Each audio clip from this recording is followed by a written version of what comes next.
በስመ አብ ወወልድ ወመንፈስ ቅዱስ አሐዱ አምላክ። ክቡር አባታችን ሊቀ ብርሃናት ቀሲስ ፍቅር ሰጠኝ፣ ክቡር አባታችን መላከ ብርሃን ቆሞስ አባ ኃይለ ሥላሴ፣ ክቡራን ሊቃውንተ ቤተክርስቲያን፣ ደባትር፣ ዲያቆናት፣ ወንድሞቼ፣ ምዕመናን ወምዕመናት ሁላችሁንም በልዑል እግዚአብሔር ፍጹም ሰላም እላችኋለሁ። እንደምን አረፈዳችሁ? እንደምን እስከ ሰዓት ደረሳችሁ?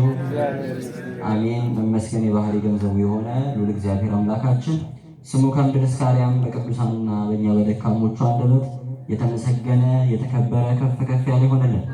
እንኳን አደረሳችሁ። እሺ፣ ያው ሌሊቱን ቆመው ያደሩት ሊቃውንቱ እናንተም ደክሟችኋል። አሁን 4 ሰዓት ሆኗል። ከኔ ጋር በጣም ትንሽ ደቂቃ ብቻ እግዚአብሔርን ቃል እንነጋገራለን። በመካከላችን ተገኝቶ የሚረባንን የሚጠቅመንን ፍሬ የምናፈራበትን ቃሉን እንዲመግበን የእግዚአብሔር አምላካችን ስሙ የተመሰገነ ይሁን። የትምህርታችንን ርዕስ ከኔ ጋር አብረን እንላለን። የሚባርኩህን በሉ እባርካለሁ፣ የሚረግሙህንም እረግማለሁ። ይህ በኦሪት ዘፍጥረት ምዕራፍ 12 ከቁጥር 3 ላይ የሚገኝ ኃይለ ቃል ነው።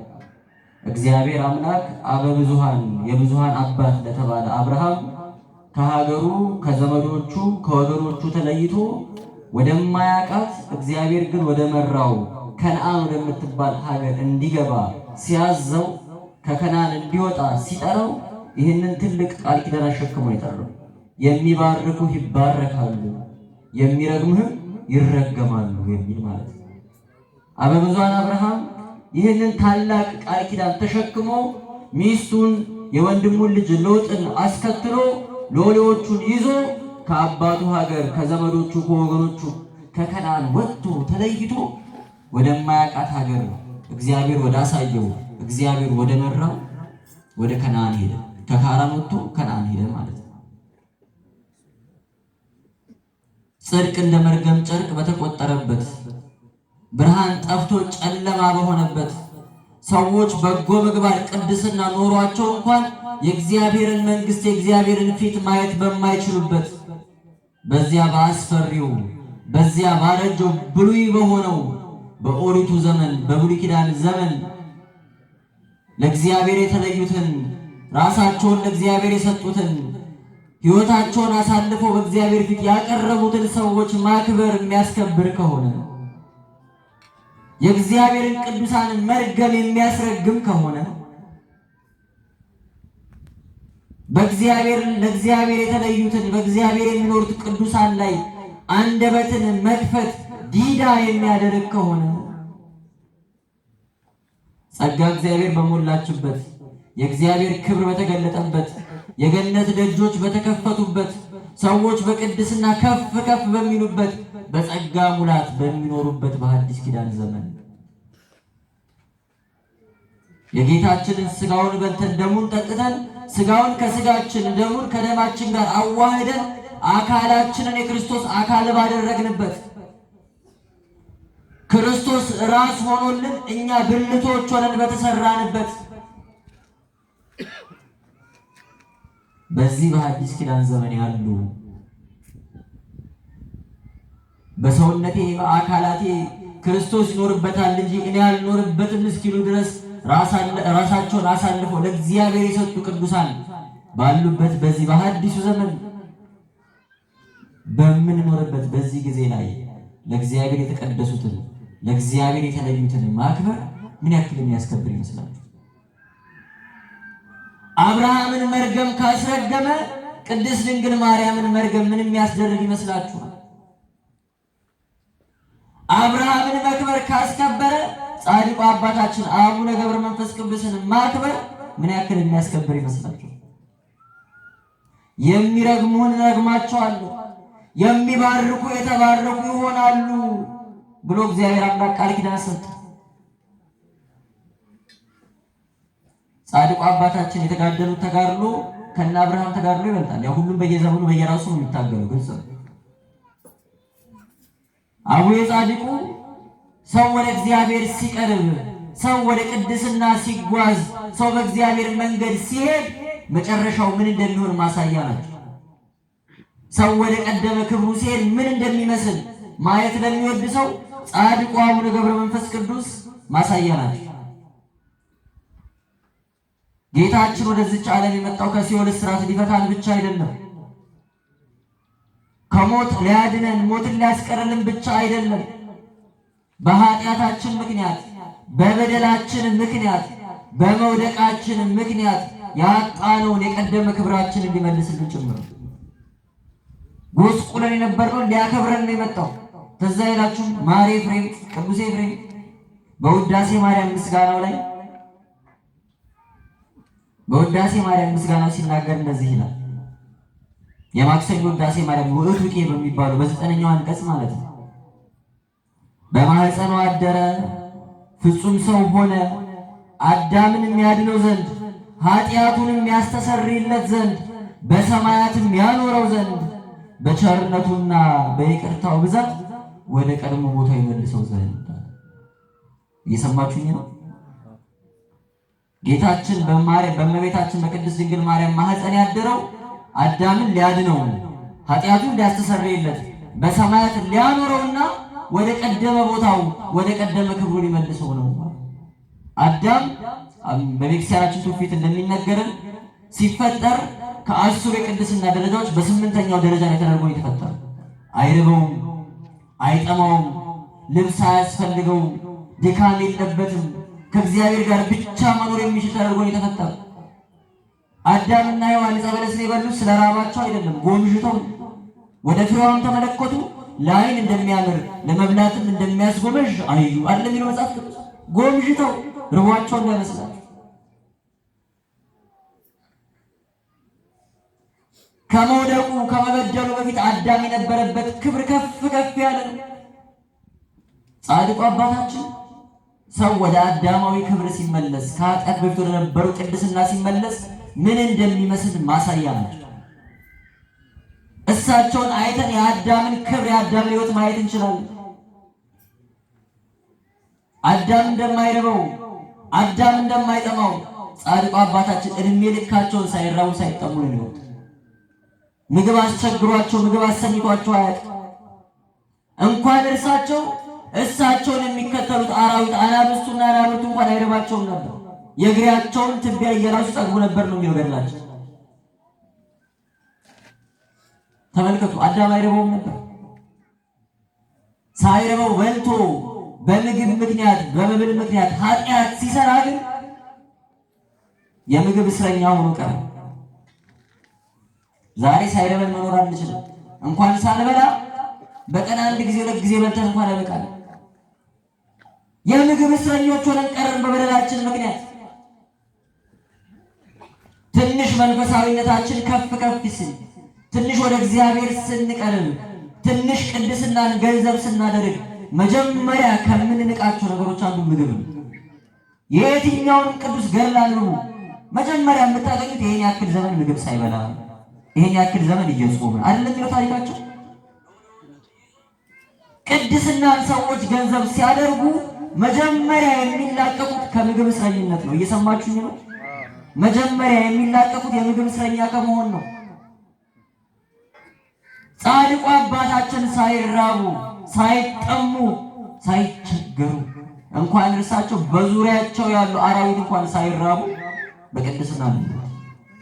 አዳማዊ ክብር አዳም የነበረበት ቅድስና። አዳምና ሔዋን በገነት ሳሉ ልብስ አያስፈልጋቸውም ነበር። ኃጢአት በደል እስከሰሩበት ጊዜ ድረስ ጸጋ እግዚአብሔርን ለብሰው እንደ ፀሐይ እያበሩ በብርሃን ተከበው ነበር የሚኖሩት። ልክ የእግዚአብሔርን ሕግ ሲያፈርሱ ጌታችን ምን ብሏቸው ነበር? ስለ ዕፀ በለስ ሲነግራቸው ከዚች መልካሙንና ክፉን ከምታሳውቀው ፍሬ ምን እንዳትሉ እንዳትበሉ፣ በበላችሁ ጊዜ የሞት ሞትን ትሞታላችሁ፣ ክፉና ደጉን ከምታሳውቀው ፍሬ እንዳትበሉ አለ። ክፉን አያውቁም ነበር፣ ደጉን ብቻ ነበር የሚያውቁት። ልክ የእግዚአብሔርን ሕግ አፍርሰው ያችን ፍሬ ሲበሉ ግን መጀመሪያ ያወቁት ክፉ ነገር እርቃናቸውን መሆናቸው ነው። እርቃናቸውን እንደነበሩ አያውቁም ነበር። ይገርማቸው ነው። ብርሃን ለብሰው ልክ የእግዚአብሔርን ትእዛዝ ሲያፈርሱ መጀመሪያ ያወቁት ክፉ ነገር እርቃናቸውን መሆናቸው ነው። አፈሩ። ሔዋንና አዳም ተፋፈሩ። ከበለስ ቅጠል ቆርጠው እርቃናቸውን ለመሸፈን ልብስ መስፋት ጀመሩ ከቅጠል። እግዚአብሔር ከገነት ሲያባርራቸው ድካማቸውን ችግራቸውን አይቶ ከቆዳ የተሰራ ልብስ ከቁርበት የተሰራ ልብስ አለበሳቸው። ዛሬ ሌዘር መዘነጫ ነው፣ ግን አዳምና ሔዋን መጀመሪያ የለበሱት ልብስ ነው ሌዘር ቆዳ። አልብሱ ከገነት አስወጣቸው። ዛሬ ያለ ልብስ መኖር ይቻላል? ዛሬ እኮ የልብስ እስረኞች ሆነናል። የዕለት ጸሎታችን እኮ ጌታ ሆይ የዕለት ምግባችንን የዓመት ልብሳችንን አትንሳ ነው ነበር። ያውም አንድ ልብስ ለብሰን አበቃልን። ካልቀየርን ካላጌጥን ደስ አይለንም። ልብስ የማያስፈልግ ተራ ነገር መሆኑ ቀርቶ የክብር መግለጫ ሆነ። ሰውን አይተን የምንገምተው በልብሱ ነው። አይተን የምንገምተው በልብሱ ነው። ክርስቲያን ልብስ እኮ የኃጢአት ውጤት ነው። የበደላችን ትርፍ እኮ ነው። ዛሬ የክብር መገለጫ ሆነ። ቤታችን የሚመጣውን እንግዳ የምናስቀምጥበትን ቦታ የምንመርጠው ልብሱን አይተን ነው። የኔ ቢጤ ሲመጣ ቤታችሁ በር ከፍቶ ሶፋ ላይ የሚያስቀምጥ ሰው አለ? ለምን? ንጹህ ስላለበሱ፣ ልብሳቸው ስለተቀደደ፣ ስለቆሸሹ። ያልተነካካ ንጹህ እንጀራ መብላት እኮ ናፍቋቸዋል። ወንበር ላይ ቁጭ ብሎ መብላት ናፍቋቸዋል። በንጹህ ሳህን እንጀራ መብላት ናፍቋቸዋል ወገኖቻችን። ለነሱ እንኳን ስንሰጥ ልብሳቸውን አይተን የተረፈልን ነው የምንሰጣቸው። እኛ በልተን ያስተረፍ ንጹህ እንጀራ እንሰጣቸው። በቆሸሸ በተሰበረ ሳህን በረንዳ ላይ ያስቀምጠን እግዚአብሔር ይቅር ይበለን ነው። በረንዳ ላይ ያስቀመጣችሁት ያ ነዳይ እኮ ክርስቶስ፣ ትራፊያችሁን ያበላችሁት ያ ሰው እኮ ኢየሱስ ነው። ልብስ የኃጢአት ውጤት ነበር። ክርስቲያኖች አዳምና ሔዋን ልብስ አያስፈልጋቸውም ነበር። ጻድቁ አባታችን ብሩህ ጻዳ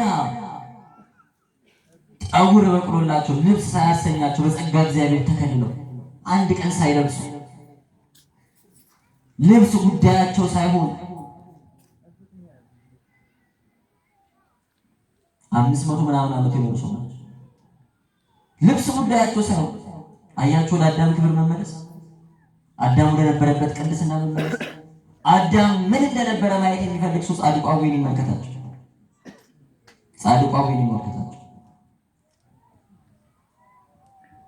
እስከ መቼ የልብስ ቁራኞች የምግብ ቁራኞች ሆነን እንቀራለን? ሰውነታችንን በጾም የምንቀጣው እኮ ልብስ እንዳይገዛን፣ ሆዳችን አምላካችን እንዳይሆንብን፣ ፈቃዳችን እንዳይገዛን፣ ስለ ምግብ ስለ ልብስ ስለ ገንዘብ እንዳንጨነቅ፣ ሆዳቸው አምላካቸው ይሆንባቸዋል አለ። መብል ለሆድ ነው፣ ሆድም ለመብል ነው። እግዚአብሔር ሁለቱንም ያጠፋቸዋል አለ ቅዱስ ጳውሎስ። ወጥተን ገብተን ጭንቀታችን ምግብ ሆነ፣ ወጥተን ወርደን ጭንቀታችን ልብስ ሆነ። እግዚአብሔር ግን አስቀድሞ አስጠንቅቆን ነበር። አስቀድማችሁ ጽድቁንና መንግስቱን ፈልጉ፣ ሌላው ሁሉ ይጨመርላችኋል አለ። ጌታ በቃሉ ታማኝ ነው፣ አይዋሽም። የሰማይ አዕዋፍን ተመልከቱ፣ አይዘሩም አያጭዱም፣ ግን በልተው ያድራሉ። የምድር አበቦችን ተመልከቱ፣ አይሰፉም አይቀዱም አይደል? ግን ደግሞ ሰለሞን እንኳን እንደነሱ አላጌጠም፣ አምሮባቸው ለብሰው ይኖራል። የሰማይ አባታችሁ ይሄን ሊያደርግላችሁ የታመነ ነው። እናንተ ግን አስፈልጋችሁ ምን ፈልጉ? ጽድቁንና መንግስቱን እሹ። የዕለት ተዕለት ጭንቀታችሁ የእግዚአብሔር መንግስት ካልሆነ፣ የሚያስለቅሳችሁ የሚያሳዝናችሁ ንስሐ ለመግባታችሁ ኃጢአት መስራታችሁ ካልሆነ፣ እስክትከሱ ድረስ ምግብ እምቢ እስኪላችሁ ድረስ የምትጨነቁ ስለምትበሉ ስለምትለብሱት ከሆነ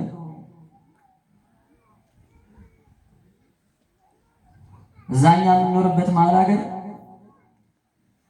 በጣም ብዙ ሀብት በጣም ብዙ ገንዘብ ኖሯቸው ግን ምግብ እንዳይበሉ በሐኪም የተከለከሉ ብዙ ባለሀብቶች አሉ። ለሰራተኞቻቸው ለአገልጋዮቻቸው በዓል ነው ብለው በግ አርደው በሬ አርደው እነሱ ሰላጣ ነው የሚበሉት። ሰራተኞቻቸው ጮማ እየቆረጡ በእነሱ ገንዘብ። ሰው ስለሰራ የሚበላ ይመስላችኋል? ሰው ስለለፋ ብቻ የሚመገብ ይመስላችኋል? የእግዚአብሔር ቸርነት ብቻ ይለያል።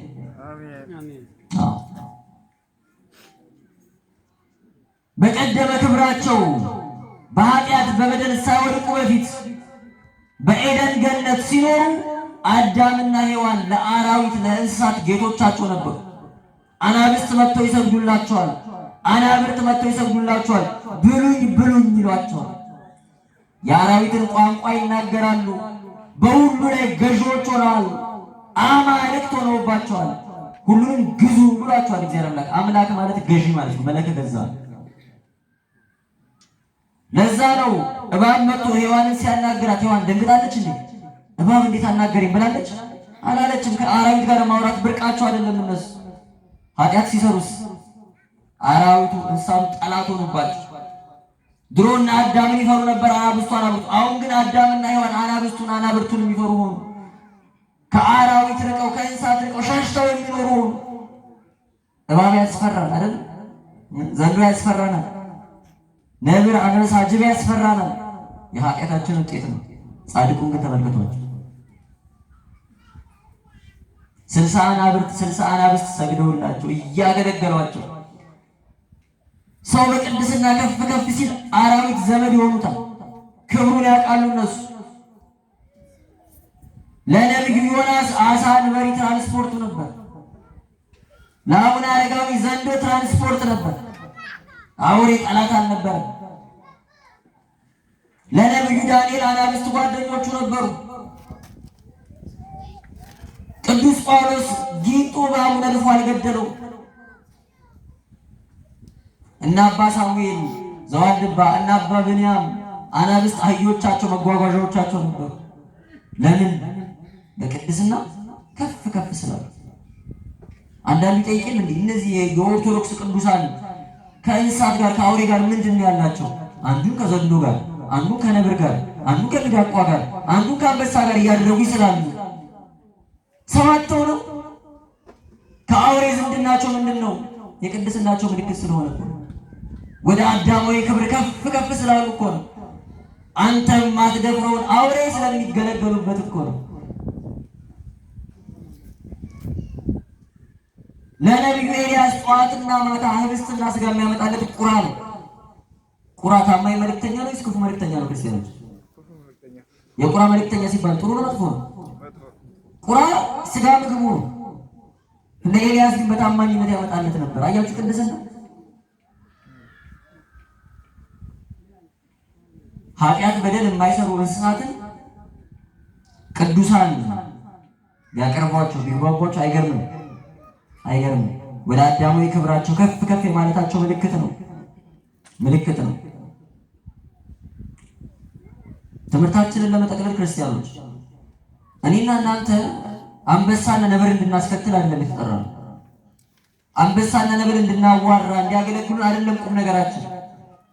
እንደ ጻድቁ አቡነ ገብረ መንፈስ ቅዱስ ለእግዚአብሔር የምንታመነው አንበሳ እንዲሰግድልን አይደለም። ከአውሬው ጋር ለመኖር አይደለም። ከአራዊት ጋር ገንዘብ አድርገን ህይወት አድርገን ለመኖር አይደለም። አውሬ የሆነ አራዊት የሆኑ ተኩላዎች የሆኑ ክፉ ፍትወታቶቻችን እንዲገዙልን እነሆ እኔ ያለ ጌታችን ደቀ መዛሙርቱ እንደ በጎች በተኩላዎች መካከል እልካችኋለሁ። አባቶቻችን ይህንን ወንጌል ሲተረጉሙት አንዱ ትርጓሜ እንደ ተኩላ አድብተው በውስጣችሁ ከእግዚአብሔር ሊለዩአችሁ ቅድስናችሁ ሊቀራመቱ ሊቀሙ ካደቡ ክፉ ፍትወታት የኃጢአት ፍላጎቶች በእነዛ መካከል እልካችኋለሁ። ታግላችሁ አሸንፉ ማለት ነው። እባብ የሆነ ምላሳችንን፣ ጅብ የሆነ ሆዳችንን፣ ተኩላ የሆነ ክፉ ፍላጎታችንን ወደ ጌታ ቀርበን መንፈሳዊ ሆነን ካሸነፍን ይህ ቅድስና ነው። ለኛ ትልቁ የህይወታችን ዓላማ የህይወታችን ግብ ይሄ ነው። ክርስቲያኖች የተጠራ ነው። ለዚህ ነው ብላ ብላ የሚኖድን አይ ጾማለሁ እንድትል፣ ተኛ ተኛ የሚል ስንፍናን አይ ጸልያለሁ እንድትል፣ ተሳደብ ተሳደብ የሚለው ክፉ ምላስን አይ እግዚአብሔር አይወድም እንድትል። አራዊትን መግዛት ማለት ይሄ ነው። ክርስቲያኖች እንድትሰርቅ፣ እንድትዘርፍ፣ እንድታጭበረብር፣ እንድታታልል የሚያደርግን የሚጠይቅን ክፉ መንፈስ መቃወም ነው። አራዊትን ማሸነፍ ማለት ነው። አሁን የትልቅ አባት የሆኑት አንበሳ ስለሚከተላቸው አይደለም፣ ፈቃዳቸውን ለእግዚአብሔር ስላስገዙ። እባቡንና ጊንጡን የሚያስረግጠን ጽኑ እምነታችን ነው። እግዚአብሔር አምላክ እንደዚህ አይነት እምነት ለሁላችንም ያድል። አሜን። የመጨረሻ ጻድቁ አባታችን አቡነ ገብረ መንፈስ ቅዱስ ከእግዚአብሔር ውጭ ዘመድ፣ ከመላእክት ውጭ ወገን፣ ከእመቤታችን ውጭ ወዳጅ የላቸው። ታሪካቸውን ታውቃላችሁ። ከኒሳን የመጡት ከግብፅ። ግብፃውያን ግን ስለ አቡነ ገብረ መንፈስ ቅዱስ ምንም አያውቁም። ከኛ ነው የሰሙት። እኛን ግብፃዊ ከግብፅ ሀገር የመጡ አቡነ ገብረ መንፈስ ቅዱስ የሚባሉ ጻድቅ ነበሩ ብለን ነገርናቸው። ለምን? ጻድቃኒስ ከዝምድና ጉዳያቸው አይደለም። ሙሴ ጸሊም ሲባል ሰምታችሁ ታውቃላችሁ? ጥቁር ሙሴ ኢትዮጵያዊ አባት ነው። እኛ ግን አናውቀውም። ታሪኩን የሰማነው ከግብፃውያን ነው። ለምን? ግብፃውያን ወይ ኢትዮጵያውያን ወይ ሶሪያውያን አይደለም አቁም ነገራችን። ሰው ለእግዚአብሔር ከተለየ በኋላ እግዚአብሔርን ዘመድ ወገን ካረገ በኋላ ዘር አይስበውም፣ ደም አይጎትተውም። ዘመዱ እግዚአብሔር ነው። ዘመዱ ቅዱሳን ሁሉ ናቸው። ዘመዱ ክርስቲያኖች ሁሉ ናቸው። አቡነ ጻድቁን ግብፃውያን አያውቋቸውም። እኛ ላይ ነገርናቸው። አንድ ትልቅ አባት ገብረ መንፈስ ቅዱስ የሚባሉ ገና ከማህፀን የተመረጡ በእግዚአብሔር ፊት ሲያገለግሉ የኖሩ ትልቅ አባት ኢትዮጵያ ውስጥ አሉ። 100 ዓመት ሙሉ ዝቋላ ላይ ሲጋደሉ ገብረ መንፈስ ቅዱስ የጸለዩት የኢትዮጵያን ሕዝብ ማርልኝ ብሎ ግብፃውያን ብሏል። አያችሁ፣ ዘረኝነት ክፉ በሽታ ነው። ክፉ በሽታ፣ ነፍስን የሚያቆስል በሽታ ነው። በቅድስና ከፍ ከፍ ያለ ሰው በዚህ በሽታ አይጠቀም፣ ይረሳዋል ዘሩ። ቅዱስ ዮሐንስ አፈወርቅ የሚባል የቤተክርስቲያናችን አባት በእውነት በረከቱ ይደርብን። አትፈልጉም በረከቱ? አሜን በሉ። ሲናገር ምን ይላል? አንድ ሰው እኔ ክርስቲያን ነኝ ሲል ዘሩን፣ ሃይማኖቱን፣ ቋንቋውን፣ ወገኖቹን ሁሉ እየተናገረ ነው አለ።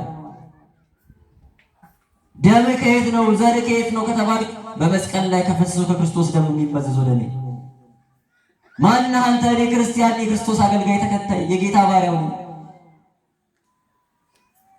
የት ነው ሀገር? የት ነው ርስት? ተስፋ መንግስተ ሰማያት። ሌላ ምን ሀገር አለ? በዚች ምድር ላይማ እንግዳ መጻተኛ ነኝ። ነገ እሄዳለሁ። ፎቅ ብገነባ፣ ገንዘብ ብሰበስብ፣ ወርቅ ባከማች ይዤ እሄዳለሁ እንዴ? ይዞት የሚሄድ ሰው አለ? ጥለን ነው የምንሄደው። ዛሬ ነጭ ላብ እያላባችሁ ነጭ ላብ እያላባችሁ ከስንቱ ጭቃጭቃችሁ ከስንቱ ተጋርላችሁ ተከራክራችሁ ቆማችሁ ያሰራችሁትን ቤታችሁ የዛሬ 50 ዓመት የሚኖርበት ሰው ስማችሁንም አያውቅም። ማን እንደሆናችሁ እንዴት እንደለፋችሁ ትዝም አይለው። የልጅ ልጆቻችሁ ቢወርሱ እንኳን ሀያቴ እንደዚህ ለፍቶ አይሉ፣ ይዘነጉታል። ከሞትክ በኋላ ማለት ቅዱስ ዮሐንስ አፈወርቅ ከሞትክ በኋላ ሰዎች በምን አይነት ፍጥነት እንደሚረሱ ብታውቅ ኖሮ ከእግዚአብሔር ውጭ ማንንም ሰው ለማስደሰት አታስብም ነበር። አስከሬን እንባላለን ሞተን ሳናድር። ኧረ እንደው ፀሐዩ ሳይበረታብን ቀብረን እንምጣ ይለናል ጎረቤታችን፣ ጓደኛችን። ትላንት አሁን ኧረ ፀሐዩ ሳይበረታ እንረሳለን። የምትረሳበትን ፍጥነት ብታውቅ ኖሮ ከእግዚአብሔር ውጭ ማንንም ሰው ደስ ለማሰኘት አታስብም ነበር። ዛሬ ማንን ደስ ለማሰኘት ነው የምትለፉት? ጎረቤቶቻችሁን ነው? ባሎቻችሁን፣ ሚስቶቻችሁን ነው? በሰው ፊት ክብር፣ በሰው ፊት ሞገስ እንዲኖራችሁ ተሳስታችኋል። ሞገስ ከእግዚአብሔር ዘንድ። እግዚአብሔርን ብቻ ደስ ለማሰኘት የሚተጋ ሰው ከእግዚአብሔር ዘንድ በረከትን ያገኛል። ሰውን ደስ ለማሰኘት ከለፋችሁ እውነት ነው፣ ሰው ደስ ይለዋል። ከዛ ግን ትርፍ የለውም፣ ከእግዚአብሔር ዘንድ በረከት የለም። እግዚአብሔር አምላክ እንደዛ ከመሆን ይሰውራል። ቅድም ሲነገር እንደነበረው ዛሬ የኚህ ትልቅ አባት ረፍታቸውን የምናስብበት ቀን ነው። 100 ዓመት ዝቋላ ላይ ከተጋደሉ በኋላ በዓለም ሀገራት ወንጌልን ከሰበኩ በኋላ ብዙ ድንቅ ተአምራትን ካደረጉ በኋላ እዚሁ እኛ ሀገር ውስጥ ምድረ ከብድ ተብሎ ጉራጌ ውስጥ ያለ ሀገር ምድረ ከብድ ተብሎ በሚጠራ ስፍራ ገዳም ገድመው ከእግዚአብሔር ጋር በጸሎት ሲነጋገሩ ኖረው ስለ ኢትዮጵያውያን ስለ ብዙ ነፍሳት ጸልየው አልቅሰው ዘመናቸው ሰው ሆኖ የማይሞት የለም መቼስ። ከሞት ያመለጡት የተነጠቁት እነ ሄኖክ እነ ኤልያስ እንኳን ዳግም መጥተው ይሞታል። ሳይሞት ሊቀር ሰው የለም። ቀናቸው ጊዜያቸው ሲደርስ እግዚአብሔር አምላክ በወደደው በፈቀደው ቀን ወደ እርሳቸው መጥቶ ቃል ኪዳን ሰጥቶ በስማቸው የተማጸነውን ዝክራቸውን የዘከረውን እሳቸው የኖሩትን ኑሮ ለመኖር የሚታገለው ሰው ሊምርላቸው ቃል ሰጥቶ በይባቤ በመላእክት ምስጋና ነፍሳቸው ከስጋቸው የተለየችበት እግዚአብሔር አምላክ ክብርት ነፍሳቸው ወደ ራሱ የወሰደበትን ቀን ዛሬ የምናከብረው። ክብር ለእግዚአብሔር አምላክ ይሁን። የጻድቃን ሞት ለበረከት ነው። የጻድቃን ሞት ለሕይወት ነው። ጻድቅ ሲቀበር እየተለቀሰ አይቀበርም አይደል? ሰሞኑን አንድ ትልቅ የቤተክርስቲያናችን አገልጋይ ያረፈዋል። ሰምታችኋል ብዬ አስባለሁ። መምህር ዘላለም ሲቀበሩ አይታችኋል? አንድ ሰው ጥቁር አልለበሰም፣ ነጭ ለብሰን የቀበርናቸው። ለምን? ከእግዚአብሔር ጋር የኖረ ሰው ለሚለቀስለት። ማልቀስ እኮ ጥሩ ነው። ጌታችንም አልቅሷል አልዓዛር ሞተ ሲባል። ስናዝን ስናለቅስ ግን ተስፋ እንደሌላቸው ሰዎች፣ በትንሣኤ ሙታን እንደማያምኑ ሰዎች አናዝንም። ደስ እያለን ነጭ ለብሰን የእግዚአብሔር ሰዎች የሚሸኙ አቦዬ ያረፉ ብለን ዛሬ ከበሮ እየመታን እልል እያለን ሌሊቱን ሙሉ ስናመሰግን ያደርን እያለቀስን ነው እንዲያደርን ደስ እያለን። ለምን? ተጋድሏቸውን ጨረሱ። በኃጢአት በበደል መውደቅ የሌለበት ሕመም ስቃይ የሌለበት ችግር በሌለበት በእግዚአብሔር መንግሥት በክብር ሊኖሩ ይሄዱት። እኛም ተስፋችን እሱ እግዚአብሔር አምላክ ከቅዱሳን አባቶቻችን ከቅዱሳን እናቶቻችን ጋር ተስፋ በምናደርጋት በሰማያዊት ኢየሩሳሌም እንዲያሰባስበን ቅዱስ ፈቃዱ ነው። ከጻድቁ አባታችን ከአቡነ ገብረ መንፈስ ቅዱስ ረድኤታቸውን በረከታቸውን ጣዕመ ፍቅራቸውን ያሳድርብን። እሳቸው እንደወደዱት እንድንወደው፣ እሳቸው እንደተገዙለት እንድንገዛለት፣ እሳቸው እንደታዘዙት እንድንታዘዘው፣ እሳቸው እንዳገለገሉት እንድናገለግለው እግዚአብሔር አምላክ በቸርነቱ ይርዳል። ስለነበረን ጊዜ እግዚአብሔር አምላካችን ስሙ የተመሰገነ ይሁን። ወስብሐት ለእግዚአብሔር። ይቆያል።